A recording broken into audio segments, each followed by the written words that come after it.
Lowri from the IET and welcome to First LEGO League Junior.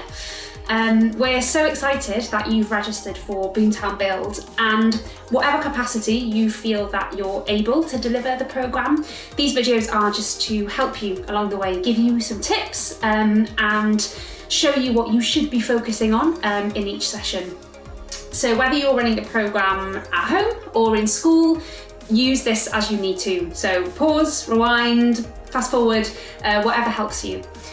We know that in the current situation, normal rules don't apply. So whether your team is 2 siblings at home or a larger group of children at school, or whether you're running multiple teams, it's all great. And we're just really, really happy that hopefully the children will be learning some new skills and having lots of fun along the way. Welcome to sessions 8 and 9, Create Your Boomtown Build. And in these sessions, we will create our final team model that we eventually will share. Now, the first thing you'll notice is that these are 2 sessions wrapped into one. Now, whichever way that you've been delivering the sessions is great and whatever works for you. So really do feel that you can be as flexible as you need to be. So you might want to run this in one 90-minute kind of session or several hours, perhaps, whatever you've got. You might want to split it over a few weeks, over a few days, whatever works is great. Essentially, we're just building our final team model. Also, in this session, we are working as a whole team. So no May's group, no Marco's group. We're working as one team. And as I said, this is that final team model that the team will eventually share. Now, more on how to share in the final session video. And within our team model, we obviously also want one motorised or programmed element using the WeDo2 equipment. Now, really what we're asking is for the team to take all of what they've learned, all of the previous sessions, and bring it into this final team model. Now, there is lots and lots of information on how to deliver this session in the team meeting guide, so please do use that as much or as little as you need to. But just a few things to think about in order to create the team model. Now, obviously, the team have looked at environmentally friendly buildings, at sustainability and at durability. And what we really want is for the team to focus on one or more specific problems. So focusing on their local communities and problems they've identified with buildings in those communities.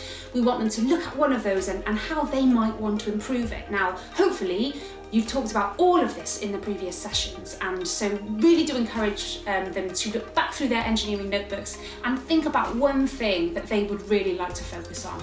And then it's really about creating that in Lego form, using the Inspire set. So maybe they have decided to look at environmentally friendly buildings, and they know that there's a building in their community that isn't very environmentally friendly and is not good for the environment. So maybe they want to add on some solar panels to the roof. Now, that is not perhaps the most innovative thing as an example for me to give you, but that's just, and I'm sure that the team have much better ideas than that, but that's just an idea of what they could do. And so perhaps they would then create their team model using that idea.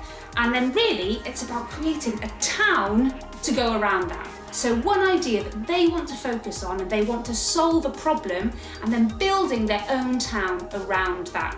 Once they've got their ideas, let them be as creative as they can be. This is about them putting their own ideas into a model. And maybe you want to encourage each member of the team to build an element of that boomtown. That's brilliant. It really shows that they're all contributing to it. Once they've got their boomtown, it's really then about programming one of those elements to move. Now, what we also want to integrate into the town is our lovely crane.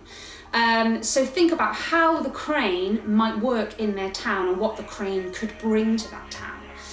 When we're looking at programming an element, of course the crane, they already know how to do that, so brilliant. If they want to use that learning and put it into their final model, excellent. But they absolutely don't need to. They can program any of those elements in their new town. And we really, really encourage creativity and for them to use the examples of using the WeDo throughout the sessions and to put that into their final model.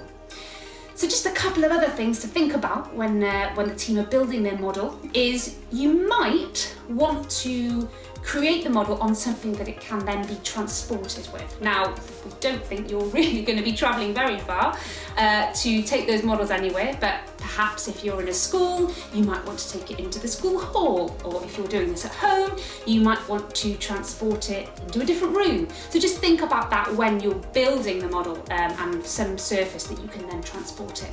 And just one final tip, it does say in the team meeting guide that it needs to be specific dimensions. Don't worry about that. We think whatever the team wants to create is brilliant. If it's fairly small, great. If it's pretty big, excellent. Again, like I said, if you do want to transport it, just bear that in mind. But really, whatever the team feel works for them is great.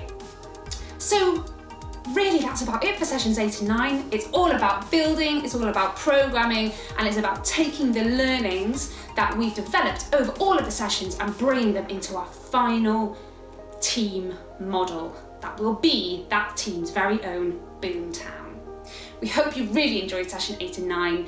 Only a few left before the final session. See you soon!